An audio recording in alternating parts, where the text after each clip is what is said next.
Welcome to Intesa Sanpaolo On Air, a new English language insight series where we embark on global conversations with global leaders. My name is Rupert Younger, and in this, our second episode, we explore the phenomenon of activism, the rise of movements, and this compelling idea of new power. Every year, the World Health Organization lays out the 10 biggest global threats. And 3 years ago, one of those threats was a pandemic. Another of those threats was vaccine hesitancy. And let's think for a moment about the power of the anti-vax movement and how effective it has been. How ironic that the great miracle of modern science, this creation of a vaccine, the great triumph of expertise that people managed to get a vaccine out in record time, the health professions with all the evidence on their side, with all the expertise, with all of their data, have been out-communicated by community groups of people who are spreading misinformation and lies and doing it more effectively than our most powerful institutions. That was Henry Timms, co-author of New Power, a book that is described as a manifesto, a call to arms, and a definitive guide to spreading ideas, building movements, and leaping ahead in our connected, chaotic age. In the book, Henry Timms and his co-author Jeremy Heimans narrate what they describe as the biggest stories of our time: the rise of mega platforms like Facebook and Uber, the out-of-nowhere victories of Obama and Trump, the unexpected emergence of movements like Me Too. I had the pleasure of having dinner with Henry and Jeremy just before their book was published.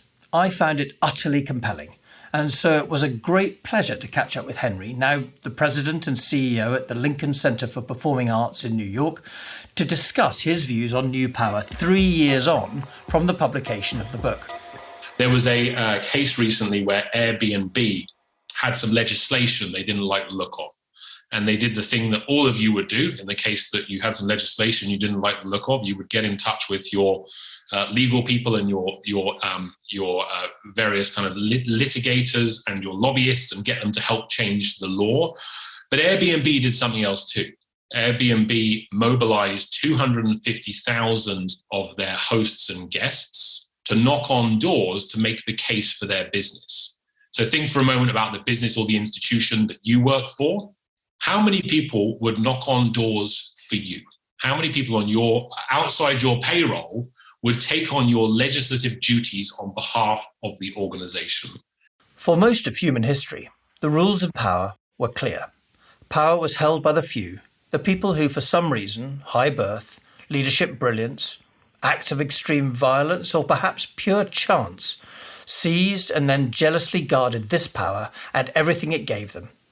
This is what Timms and Heimans describe as old power, something that was out of reach for the vast majority of people. So what has changed? They argue that the hyper-connected world we now live in makes possible a different kind of power. This they describe as new power, something that is created by the many, is participatory, and is peer-driven. Rather brilliantly, they describe it as a current, not a currency, explaining that it is most forceful when it surges. All of these are stories about what Jeremy and I call new power. And so, the core of the thesis is this idea that we are in a world which is shifting from old power to new power. So in the old power world, power was about what you could command, very leader-driven, very closed up, held by few, tended to download. Okay, so who are the activists today? Well, we know who used to be the activists, right? Before the emergence of financial activists, a special kind of investor putting pressure on companies to change, we could group the other non-financial activists into 3 types. Environmental campaigners like Greenpeace, social change activists like Global Witness, and political change activists like Amnesty International. Most of these were structured as non-governmental organisations, or NGOs to use the acronym, and for years that was the accepted form for activists. But that organisational form has its drawbacks. They are all hierarchical. Each has leadership teams, strategy groups, and so on. Each seeks funding from the public or institutions, acting as an agent to try to mobilise change. And they often found themselves working across too many themes or issues to have a lasting impact. Well, listen, if you want to understand an NGO, all you have to do is understand Christopher Columbus. Because when he set out, he didn't know exactly where he was going. When he arrived, he didn't know exactly where he was. When he got back, he didn't know exactly where he had been. But he had a huge impact on the world, and he did it all on somebody else's money. That was Kumi Naidu, a lifelong social justice campaigner who has led both Greenpeace and Amnesty International. Kumi, like Tim's, embraces the idea of new power, which fits with his long-held view that the future of activism lies in unlocking the power of our own individual agency at scale across aspects of our lives. People have more power than we think we do. I have seen this with my own eyes in many struggles. In Australia, when the Australian government was pushing ahead with the largest coal mine in Australia's history in Queensland, with one of Prime Minister Modi's allies from India, we were able to mobilize citizens in Australia to say to all the banks, we will pull our money out of your bank if you support this coal project. And not a single bank in Australia, for example, supports it. Of course, the government found some other means to fund a much more scaled down and slowed down version of it, and that struggle continues. But what I want to say is that the challenge for activism at the moment is, how do we find multiple ways in which people can participate effectively? Kumi is now the founding chair at Africans Rising for Justice, Peace and Dignity, an organisation that amplifies broad demands for justice to connect struggles and build solidarity and cooperation within and amongst campaigns for social, economic, environmental and gender justice. Financial activists like Engine No. 1, the hedge fund that was set up to drive a change in strategy at the energy giant Exxon, understand this. In what was a brilliantly executed and ultimately a very successful campaign, Engine No. 1 mobilised a large number of investors, politicians, the media and the general public to force Exxon to change its environmental strategy. What we are starting to see is the democratisation of activism, and that is what New Power is all about. Henry Timms again. So let's go back to our anti-vaxxers. Why are the anti-vaxxers powerful? They have almost no old power, right? The anti-vax community does not have a secretary general. They do not have a certification program. They have no one who is, quote, in charge. What the anti-vax program has is this massive sprawling community, micro communities of people where their power is made by many. It's about what you upload. It's about what you share. It's very open. It's very welcoming. It is a very warm and communal experience. And things like the anti-vax community have out-argued the traditional experts because they understand how New Power works well. To get a frontline take on this, I spoke with Kajal Odedra, Global Communications Director at Change.org, author and current Marshall Memorial Fellowship recipient, where she was handpicked as one of a new generation of European leaders of tomorrow. During her 6-month fellowship, she spent time understanding the critical issues facing democracy, security, geopolitics and society today. This idea of New Power, what I think it's done is it's made activism faster, easier and louder. And not only that, but it's also educated. So, is old power now over?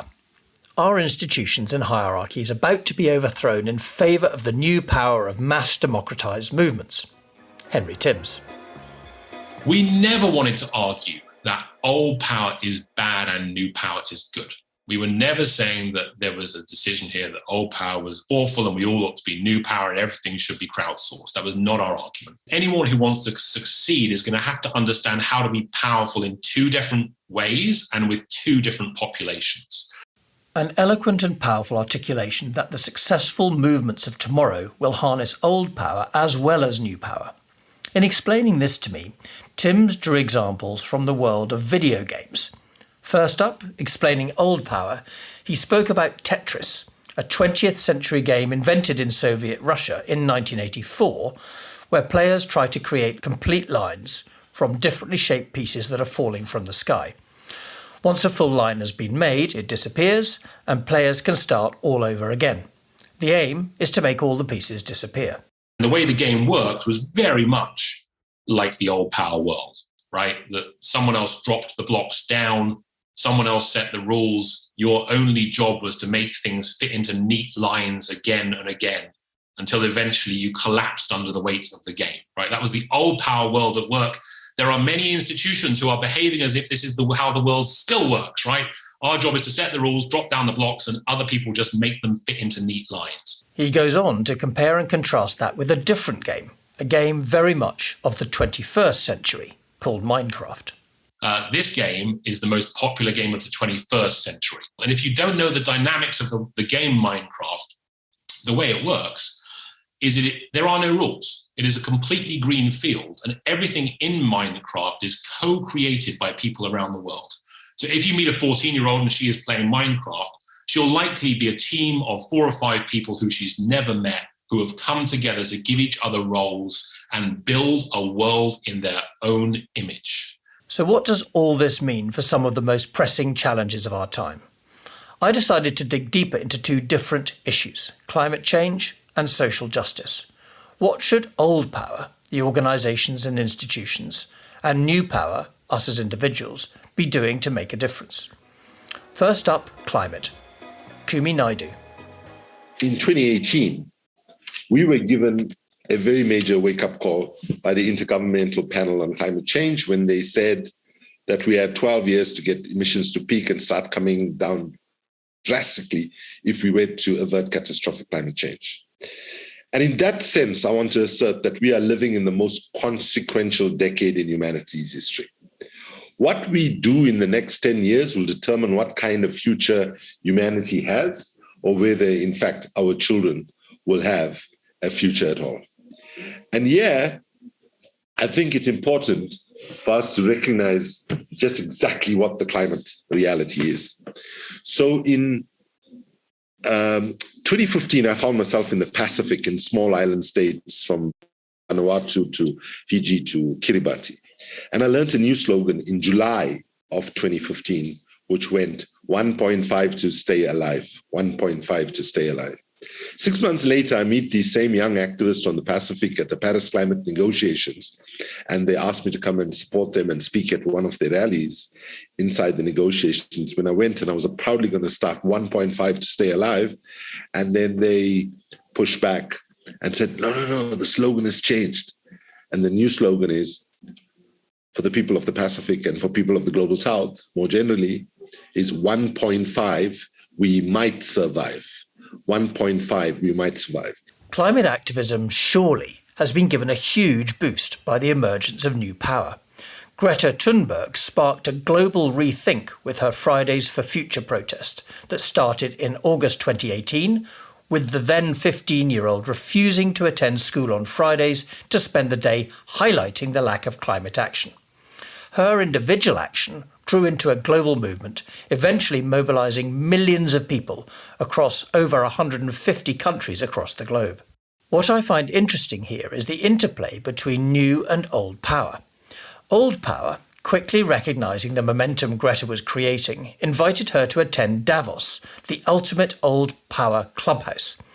Greta and her fellow activists grabbed the headlines and the momentum, and old power followed. But without old power, perhaps Greta's new power momentum would have withered.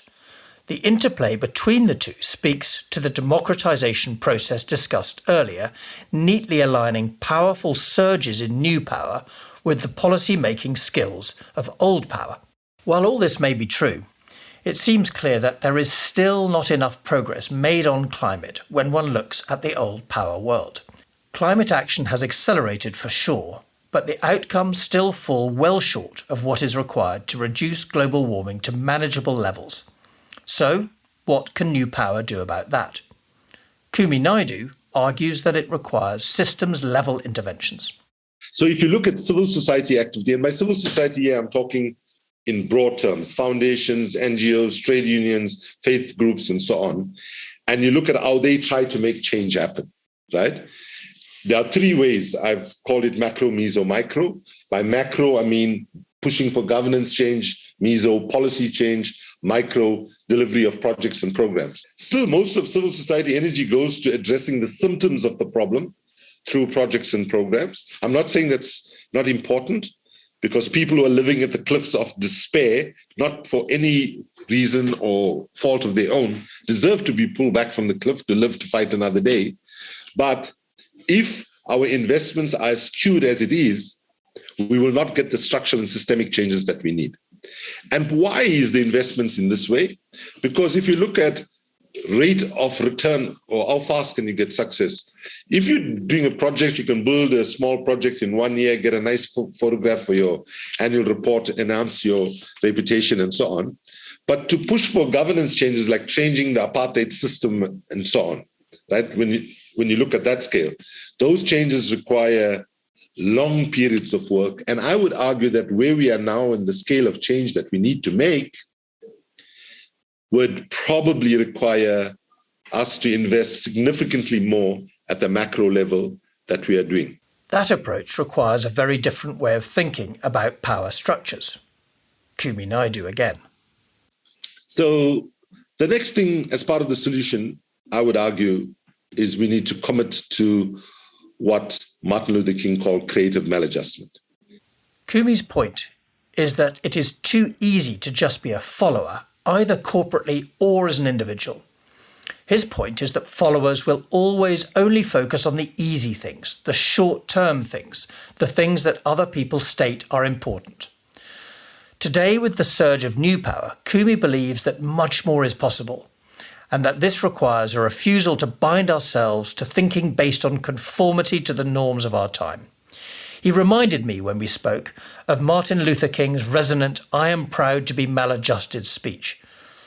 Delivered in 1963, it feels as contemporary today as it did then. There are some things in our society and some things in our world for which I'm proud to be maladjusted. And I call upon all men of goodwill to be maladjusted to these things until the good society is realized. I must honestly say to you that I never intend to adjust myself through racial segregation and discrimination. I never intend to adjust myself to religious bigotry. I never intend to adjust myself to economic conditions that will take necessities from the many to give luxuries to the few and leave millions of God's children smothering in an airtight cage of poverty in the midst of an affluent society. It seems clear that climate action requires systems change at scale.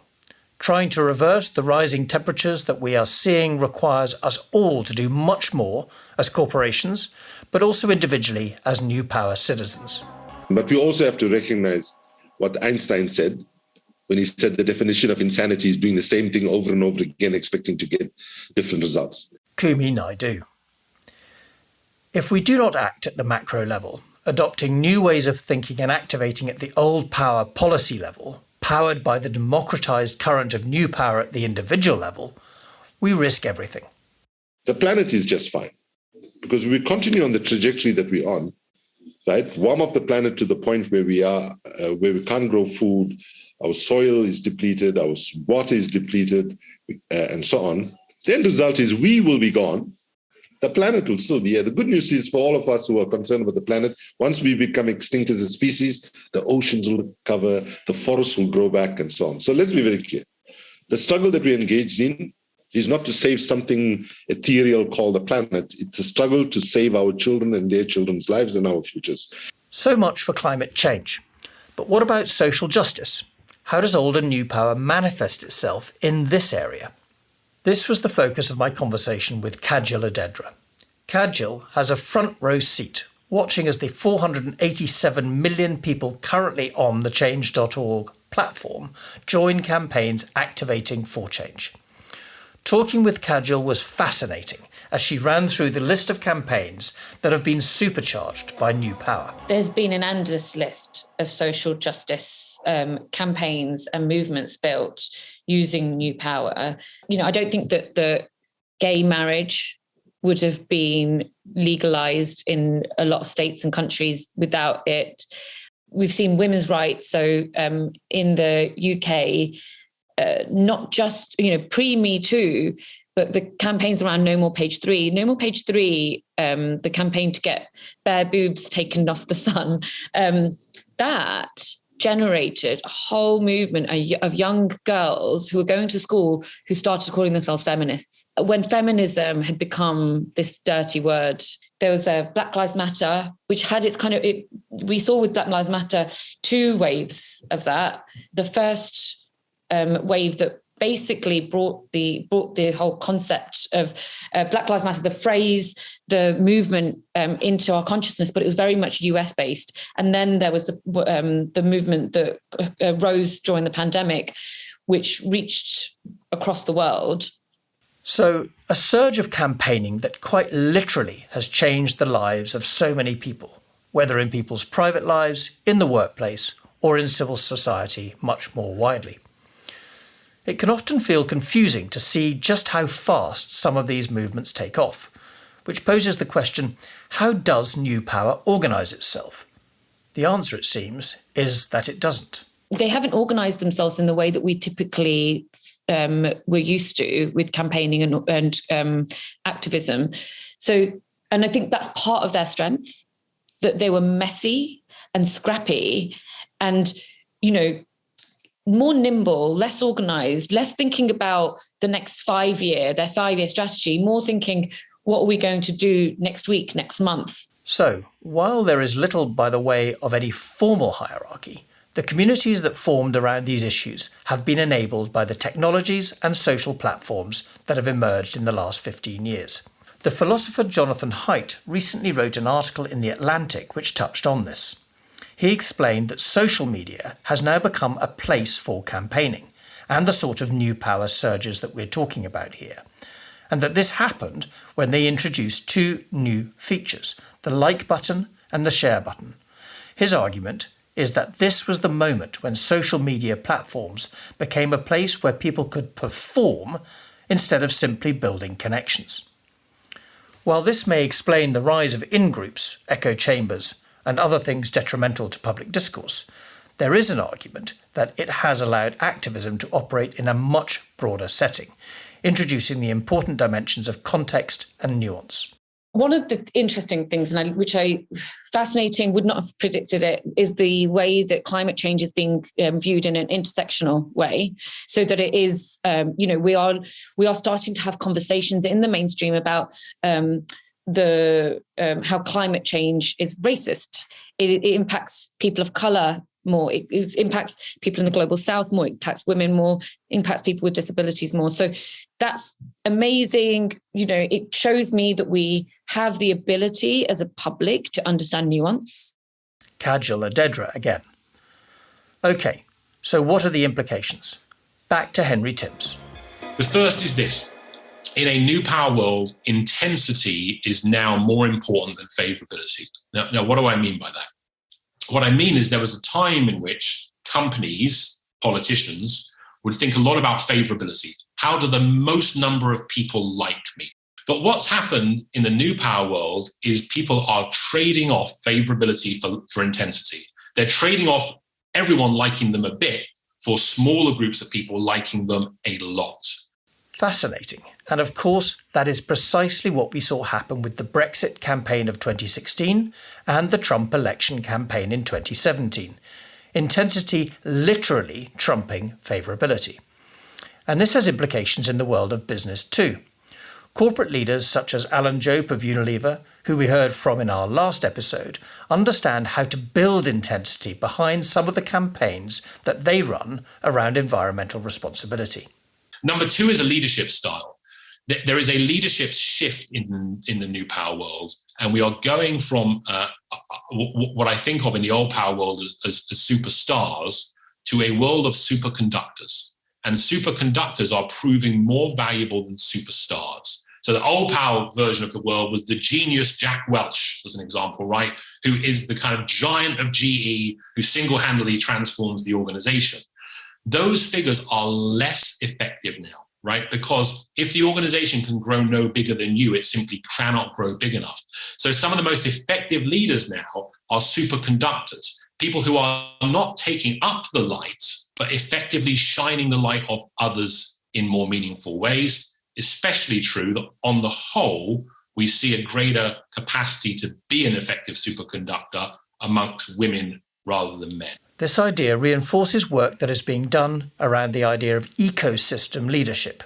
Leadership which aims to think outside of the boundaries of the firm to align it with other organisations and movements in pursuit of wider societal aims.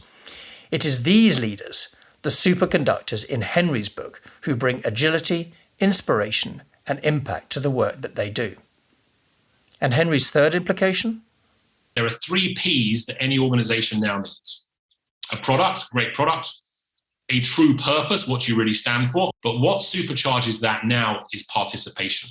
Like what? Look at Airbnb in the Ukraine right now. Right? Airbnb in the Ukraine right now, people all over the world are buying hotels or buying properties, renting properties in Ukraine now for trips they are never going to take, simply as a means of showing support to people in the Ukraine right now. You can go online right now and you can book 7 nights in the Ukraine for the next 7 days. Airbnb has waived the fees. Airbnb saw this coming, right? They saw this happening. They've waived all fees. So they effectively have created, that came from their crowd, a cash transfer system to help everyday Ukrainians today. Think about the power of that kind of participation and how that makes both the product and the purpose come alive. I think this is such a brilliant example of new power in action. And it is inspiring to hear stories like this. I see this as evidence of a small in number but powerful in impact set of companies that organise themselves as movements, companies like Patagonia and some of the craft brewing firms springing up around the world. These companies have a social mission at their heart, but are organised in a corporate form to deliver this. I guess that is where old power and new power converge, and do so in a very effective way. As we wrap up, I turn to my guests for any final thought. Kajal Odedra is up first. Fragile democracies and tech regulation just are so interconnected, and I think that's the next big movement. And I suppose I would just say I hope it is the next big movement rather than think, it's just that I think that storytelling needs to be nailed on that. And for the final word, to Kumi Naidu. As a 15-year-old activist, everything was black and white for me. I mean, literally black and white for me, right? It was one thing. Where I am now, after more than 40 years, I am wanting to lead in a way where I exude humility, saying I don't know, encouraging people to in saying you don't know, saying what an exciting thing it is that we can actually imagine something that never existed before. So we can do it in a way that energizes, not in a way that gets people to be afraid. So what have I learnt? First, that despite feeling helpless most of the time when it comes to big global issues, all of us actually have huge individual power. Second, that exercising of this individual power does in fact have impact, putting pressure on leaders within old power structures to deliver change. And third, the amazing potential that we all have as human beings, powered of course by the technologies and connectivity of the 21st century, helps us act together as a connected global citizenship to solve some of the biggest challenges we face today. Am I over-optimistic? Perhaps, but then I'm sure that as a new power devotee, that's just what I should be.